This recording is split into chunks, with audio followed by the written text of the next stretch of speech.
Dear subscribers, today I will tell you how you can easily install third-party apps on your Mac. Big Sur. So how we can do it? So let's open System Preferences. So now just choose Security and Privacy.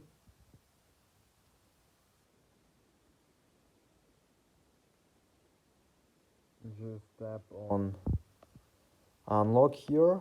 Just write your password.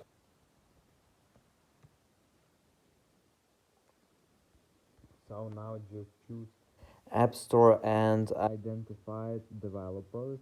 So here you can see that on Big Sur you haven't see third option, so it's anywhere. So developer just remove this option from it and you can't do it. So as you can install downloaded versions of different apps only by choosing this app store and identify developers. So this is the way how you can do it. So after, just lock your key again, and now just try to download and install your app on your Mac. So this is the way how you can do it. So thanks for watching, have a nice day, subscribe to my channel, click like, and goodbye.